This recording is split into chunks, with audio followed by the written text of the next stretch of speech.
Hello, welcome to King Info. Today we are going to narrate the story of D-Day. D-Day was the name given to the June 6, 1944, invasion of the beaches at Normandy in northern France by troops from the United States, Canada, the United Kingdom, and other countries during World War II. France at the time was occupied by the armies of Nazi Germany, and the amphibious assault, codenamed Operation Overlord, landed some 156,000 Allied soldiers on the beaches of Normandy by the end of the day. Despite their success, some 4,000 Allied troops were killed by German soldiers defending the beaches.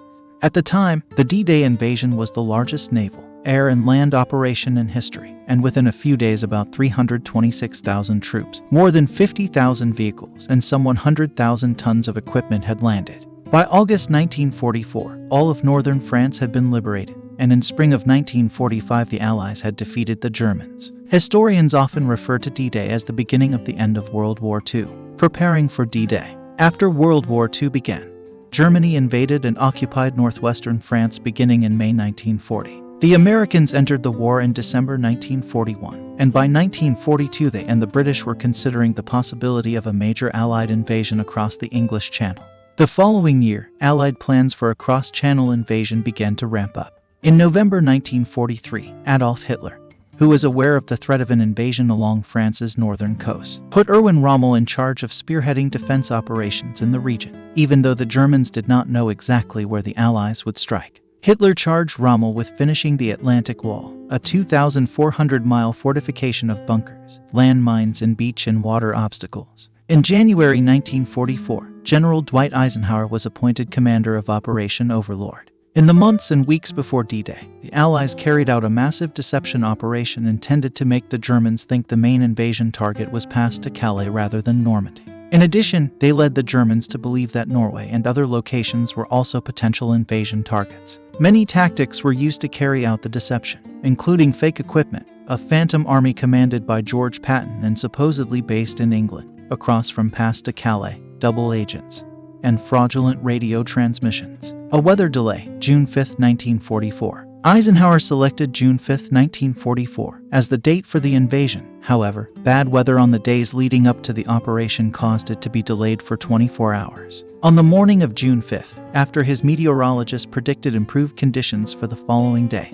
Eisenhower gave the go-ahead for Operation Overlord. He told the troops, "You are about to embark upon the Great Crusade, toward which we have striven these many months. The eyes of the world are upon you." Later that day, more than 5,000 ships and landing craft carrying troops and supplies left England for the trip across the Channel to France, while more than 11,000 aircraft were mobilized to provide air cover and support for the invasion. D-Day landings, June 6, 1944. By dawn on June 6, thousands of paratroopers and glider troops were already on the ground behind enemy lines, securing bridges and exit roads. The amphibious invasions began at 6:30 a.m. The British and Canadians overcame light opposition to capture beaches codenamed Gold, Juno, and Sword, as did the Americans at Utah Beach. U.S. forces faced heavy resistance at Omaha Beach, where there were over 2,000 American casualties.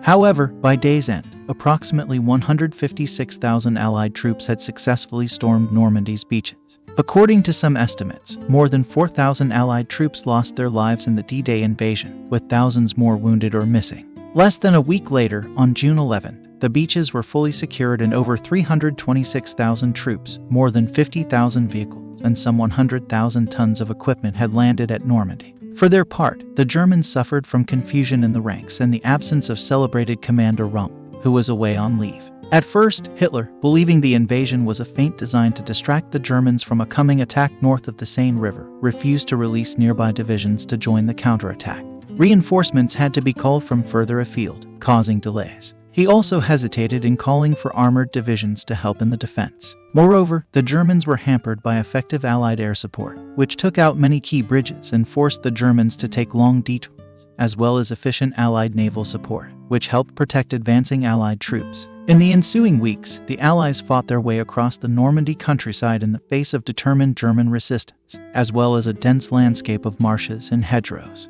By the end of June, the Allies had seized the vital port of Cherbourg, landed approximately 850,000 men and 150,000 vehicles in Normandy, and were poised to continue their march across France. Victory in Normandy. By the end of August 1944, the Allies had reached the Seine River, Paris was liberated, and the Germans had been removed from northwestern France, effectively concluding the Battle of Normandy. The Allied forces then prepared to enter Germany, where they would meet up with Soviet troops moving in from the east. The Normandy invasion began to turn the tide against the Nazis. A significant psychological blow. It also prevented Hitler from sending troops from France to build up his eastern front against the advancing Soviet. The following spring, on May 8, 1945, the Allies formally accepted the unconditional surrender of Nazi Germany. Hitler had committed suicide a week earlier, on April 30th.